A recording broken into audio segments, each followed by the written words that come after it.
संत ज्ञानेश्वर महाराजांच्या पालखी सोहळ्यातील गोल रिंगण सोहळा बाजीराव वीर या ठिकाणी पार पडतो आहे। माऊलींच्या पालखी सोहळ्यातील हा शेवटचा गोल रिंगण सोहळा बाजीराव पालखी तळ या ठिकाणी अगदी 5 मिनिटांमध्ये सुरू होतो आहे। या बाजूला तुम्ही बघू शकता ज्या ठिकाणी ज्ञानेश्वर माऊलींची पालखी जी आहे ती त्या ठिकाणी बाजीराव वीरीच्या पालखी तळावरती पोहोचलेले आहे।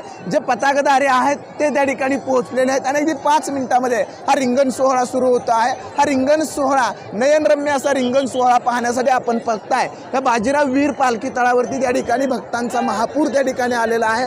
अगदी नजर जाईल तिथपर्यंत त्या ठिकाणी लोक जे आहेत ते लोक त्या ठिकाणी बसले आहेत। अगदी दुपारी 1 वाजल्यापासून हे सर्व वारकरी त्या ठिकाणी हा रिंगण सोहळा पाहण्यासाठी बसलेले आहेत। सुंदर अशी राजश्रीताईची रांगोळी जी आहे ती रिंगण सोहळ्याच्या समोर काढलेली आहे आणि अगदी 5 मिनिटांमध्ये हा रिंगण सोहळा जो आहे तो रिंगण सोहळा त्या ठिकाणी सुरू होतोय। चारही बाजूला तुम्ही त्या ठिकाणी बघू शकताय की सकाळपासून अगदी 10, 11, 1 वाजल्यापासून हे सगळे वारकरी हा रिंगण सोहळा पाहण्यासाठी त्या ठिकाणी थांबले आहेत आणि 5 मिनिटांमध्ये त्या ठिकाणी हा रिंगण सोहळा जो आहे तो रिंगण सोहळा बाजीराव वीरीच्या पालखी तळावरती अगदी 5 मिनिटांमध्ये सुरू होतो आहे।